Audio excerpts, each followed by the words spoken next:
Bonjour à tous. Je continue à vous partager des extraits du livre du cardinal Ouellet sur le mariage.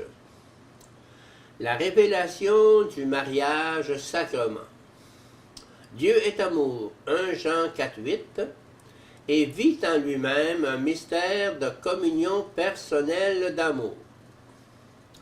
En créant l'humanité de l'homme et de la femme à son image, et en la conservant continuellement dans l'être, Dieu inscrit en elle la vocation et donc la capacité et la responsabilité correspondantes à l'amour et à la communion.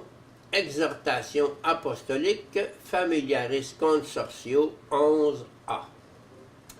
La catégorie de l'alliance joue un rôle clé dans l'interprétation générale de l'Écriture.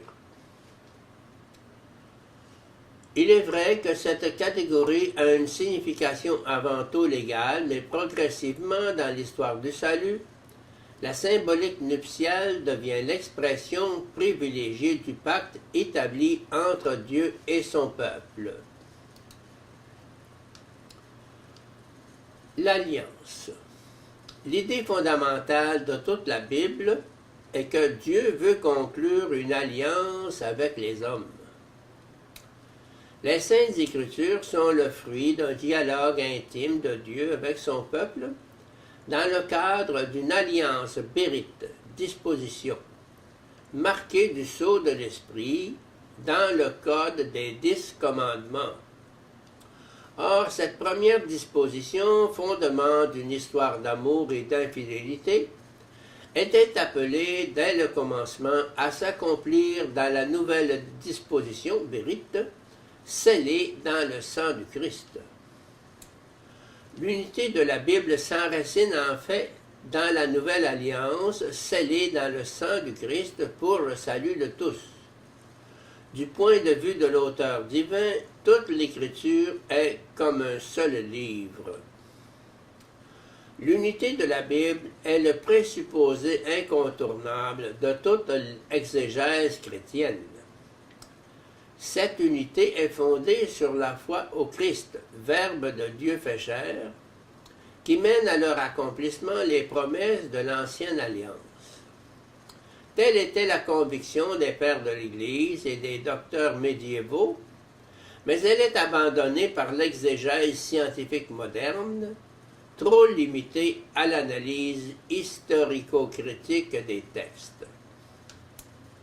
La compréhension des textes requiert, en outre, que l'exégèse accueille l'Écriture tout entière qui est centrée sur le Christ.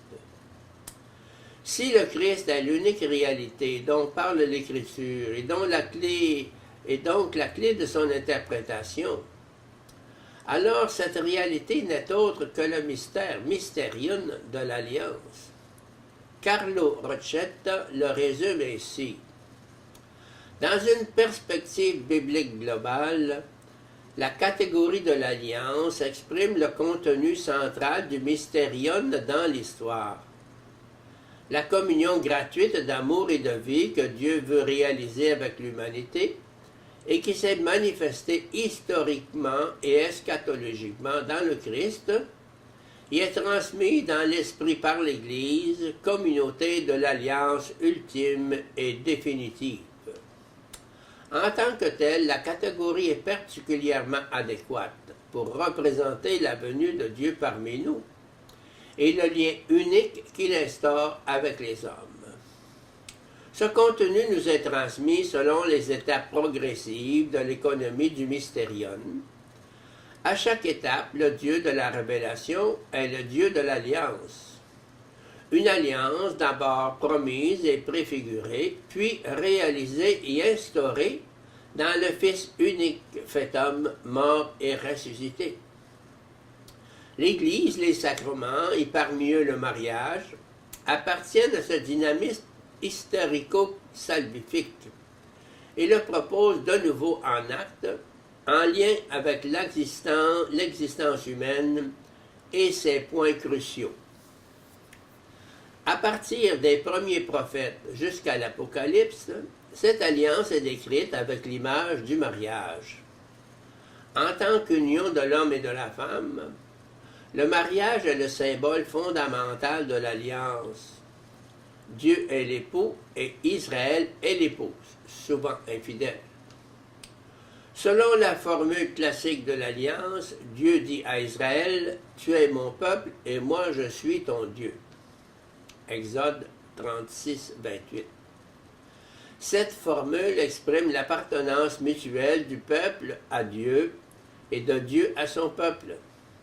C'est de là que vient le thème récurrent de la jalousie de Dieu dans l'Ancienne Alliance. Yahvé ne veut pas que son épouse soit infidèle en cherchant d'autres dieux. En outre, ce qui est exprimé dans l'Ancien Testament à propos de la relation entre Yahvé et Israël se retrouve à l'époque messianique dans la relation entre le Christ et l'Église. Le rapport nuptial Christ-Église est présenté dans la théologie paulinienne comme le grand mystère mysterion, tenu caché en Dieu pour être révélé à la plénitude des temps. Excusez. La théologie du mariage trouve par conséquent son lieu privilégié dans la lettre aux Éphésiens, qui contient les données les plus significatives pour le sacrement du mariage, comme pour l'herméneutique globale de l'Écriture.